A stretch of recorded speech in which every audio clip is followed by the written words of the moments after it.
No hubo mansión, ni héroes, ni advertencia. Un accidente en un laboratorio de contención de nivel 4 en el cinturón biotecnológico de Boston libera el virus T en el suministro de agua. En 72 horas, la humanidad deja de ser la especie dominante, enfrentándose a un parásito que reescribe el significado de la muerte. El fin no llegó con una explosión, sino con un error de transcripción en un laboratorio de nivel de contención 4. El virus tirante, o virus T, no es un patógeno convencional, es un acelerador metabólico que fuerza a las células a una replicación infinita. En las primeras 12 horas, la ciudad de Boston se convirtió en el mayor cultivo biológico de la historia. A diferencia de la rabia, el virus T mantiene el tallo cerebral activo mientras descompone el tejido conectivo. Los infectados no están muertos, están en un estado de hambre celular perpetua debido al gasto energético masivo de su mutación interna. La piel se vuelve translúcida, revelando una red de venas negras que transportan una hemolinfa viscosa. La sociología de masas predice que el pánico destruye la logística antes que el virus. En el bloque 3 vemos el abandono de las redes eléctricas. Sin mantenimiento, las ciudades se sumergen en la oscuridad, dejando solo la luz de los incendios para iluminar la casa. El virus es un arquitecto. En presencia de estrés ambiental, el ADN del huésped se recombina. Los primeros leakers no fueron experimentos, sino mutaciones naturales de atletas cuyos sistemas musculares hipertrofiaron bajo la presión viral, rompiendo la dermis y exponiendo el tejido cerebral. La demanda calórica de un infectado es de 40.000 kcal al día. Esto llevó a la erradicación de toda la fauna urbana en 48 horas. Perros, gatos y aves fueron los primeros en ser asimilados, integrando su ADN animal al ecosistema viral y creando las primeras quimeras asimétricas. El gobierno activó el protocolo de contingencia térmica. No se buscaba salvar civiles, sino esterilizar el área mediante bombardeo de fósforo blanco. Pero el virus T es resistente al calor extremo. Las células carbonizadas simplemente se agruparon para formar biomasas más resistentes. En el corazón de la zona de exclusión, el virus encontró un huésped con compatibilidad genética perfecta. El tirante no es un monstruo, es el siguiente paso evolutivo según la virología radical. Un ser de 3 metros de altura con un sistema cardiovascular externo capaz de bombear sangre a una presión que destrozaría un corazón humano. Para contener la dispersión aérea, se liberó un agente quelante conocido como gas P. La atmósfera se volvió de un verde tóxico.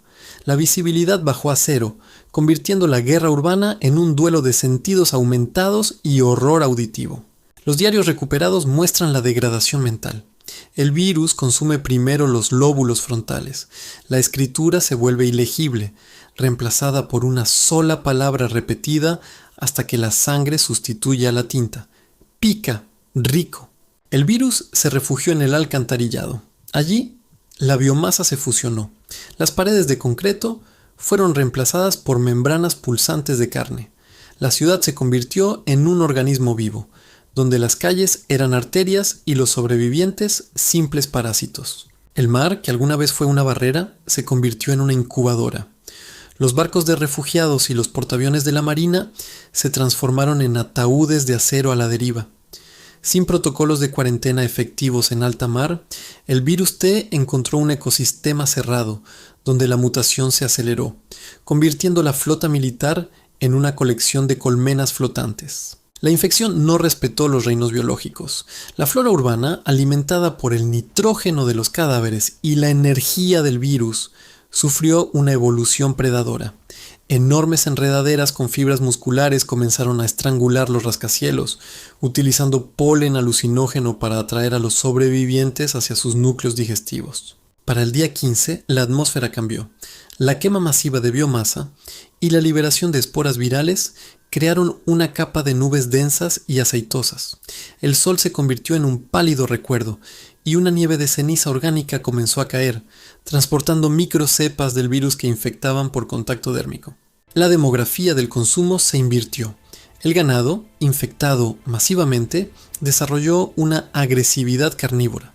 Las granjas industriales se convirtieron en mataderos de pesadilla, donde los animales mutantes devoraban a sus criadores, eliminando la última fuente de proteína segura para la humanidad no infectada. Con los gobiernos nacionales en cenizas, la corporación Umbrella emergió como la única entidad con infraestructura funcional. No ofrecían salvación, sino gestión de recursos. Sus ciudades búnker se convirtieron en laboratorios sociales donde los sobrevivientes eran catalogados según su valor genético para futuros experimentos. La evolución no se detuvo en el hambre. Los infectados que sobrevivieron a la primera semana desarrollaron una ecolocalización primitiva. En la oscuridad total de las ciudades sin luz, estos cazadores podían detectar el latido del corazón de un sobreviviente a través de paredes de concreto, convirtiendo el silencio en la única defensa. Bajo tierra, la paranoia se volvió más letal que el virus. En los refugios de supervivencia, el menor signo de fiebre era castigado con la ejecución inmediata. La sociología del aislamiento creó microcultos que adoraban la pureza biológica mientras consumían raciones contaminadas en secreto. Ni siquiera el espacio fue un refugio. La Estación Espacial Internacional reportó el primer brote tras un reabastecimiento contaminado. En gravedad cero, el virus T mutó en formas esféricas de biomasa flotante que consumieron a la tripulación, convirtiendo la estación en un mausoleo de carne estelar. Las sillas de control, diseñadas para contener el brote, tomaron decisiones puramente matemáticas. La Reina Roja selló sectores enteros con miles de personas vivas para evitar que el virus mutara hacia cepas más volátiles, priorizando la preservación del ejemplar sobre la vida del individuo.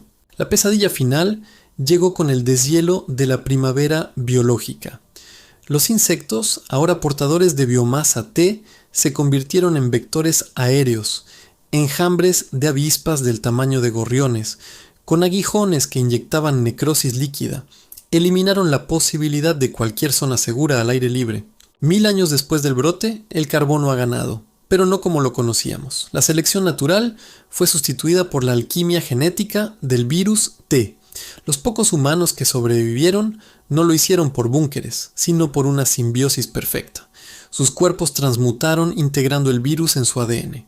Son seres de piel translúcida, sin rastro de enfermedades, pero también sin rastro de la individualidad o las emociones humanas que una vez nos definieron. La flora de la Tierra fue asimilada por completo.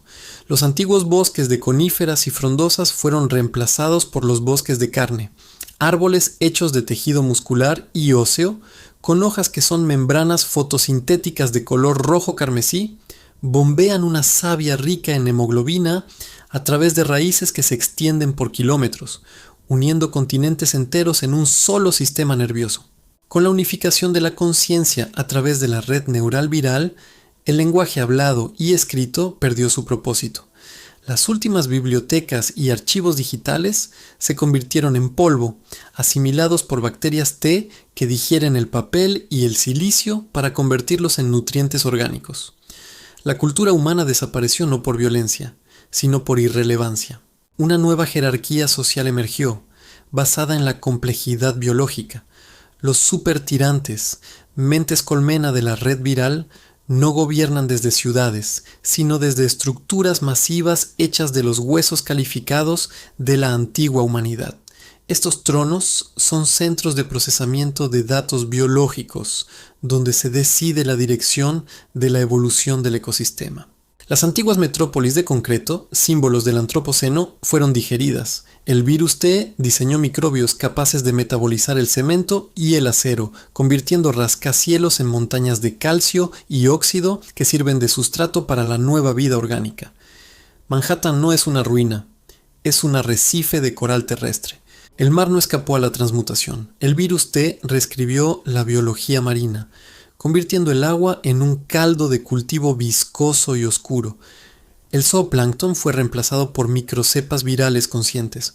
La vida marina tradicional desapareció, dando paso a leviatanes biológicos de kilómetros de largo que patrullan el océano negro como anticuerpos planetarios. Nada se pierde en el nuevo ecosistema.